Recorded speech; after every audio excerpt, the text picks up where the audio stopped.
take a seat.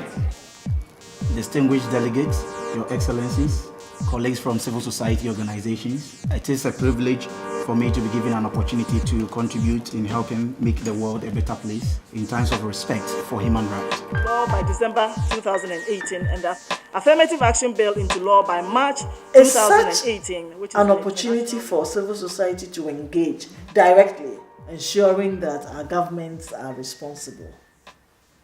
Having the platform, it changes everything because you actually get to tell your story. You get to tell people what needs to be done. Without proper anti-discrimination legislation, human rights violations will still persist.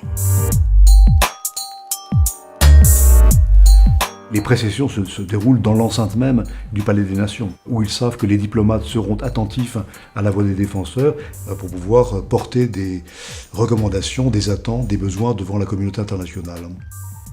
C'est un levier extraordinaire quand on revient sur les rivages de son État pour pouvoir expliquer qu'on aura une voix, on sera entendu, on sera crédible pour faire avancer la cause des droits de l'homme dans nos pays.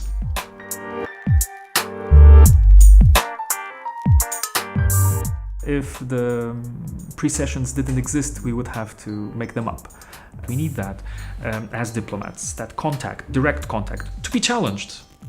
Podamos hablar directamente con las organizaciones de sociedad civil y escuchemos de primera mano lo que está sucediendo en términos de la situación de derechos humanos en los países examinados. Why they are still pending? Honestly, in my opinion, I think it's just lack of political will. If we didn't have the pre-session, who is going to hear?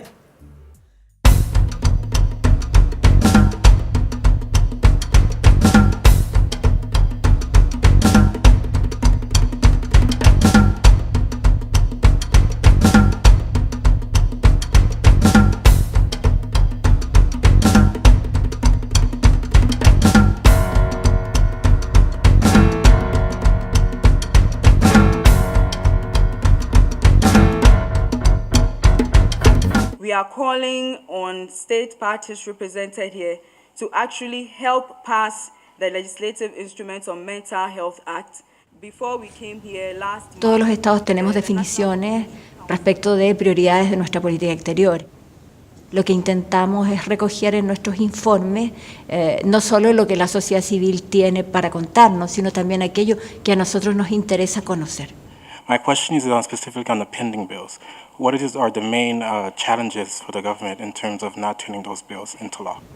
Nos permite a nosotros formular recomendaciones que tienen como único propósito ayudar a otro Estado a que logre alcanzar los estándares de promoción y protección de derechos humanos a los que todos queremos llegar. Et là, la pré-session est absolument un moment unique pour pouvoir faire passer les messages en amont de la session, puisqu'au moment de la session de l'EPU, c'est un peu trop tard. Il faut faire passer les messages le plus en amont possible pour que les missions permanentes puissent porter ces recommandations-là et qu'elles soient le porte-voix en fait des institutions nationales et des ONG. The recommendations that civil society makes through the pre-session influences the recommendations that member states make. And some of the recommendations trigger action. If our governments are supportive about the recommendations that happen, it opens up a conversation with us and the government back at home. We want to open up that cooperative dialogue where we can help the government implement all of these things that we're asking for. Et puis après, il y a toute la partie follow-up, donc le suivi des recommandations qui seront effectivement proposées aux États et acceptées par les États. Il faut continuer à les intégrer dans le plaidoyer, puisqu'on dit, ce n'est pas que la société civile qui dit ça, ce n'est pas que l'institution nationale qui dit ça, mais c'est aussi les missions permanentes, enfin donc les diplomaties des autres États qui recommandent. Et ça, c'est extrêmement puissant quand on est dans un pays qui a envie d'interagir et d'avoir sa place dans le monde. It's quite encouraging to have that support, that kind of direction given to the country to say that you need to start changing things. Well, on the LGBTI subject, where is the process now? We would really like to see that the non-discrimination clause be expanded to include sexual orientation, gender identity and expression, and sex characteristics.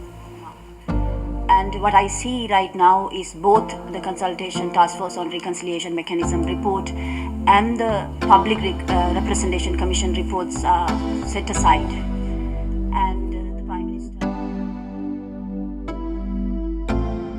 Even in sending the question in advance, it is just to prepare the delegation to come with the response.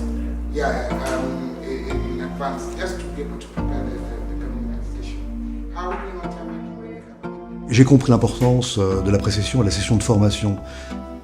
Quelqu'un qui est perçu comme étant leur allié, leur ami, puisse également leur indiquer de quelle manière ils peuvent agir, quels sont les meilleurs moyens de porter leur cause devant les États.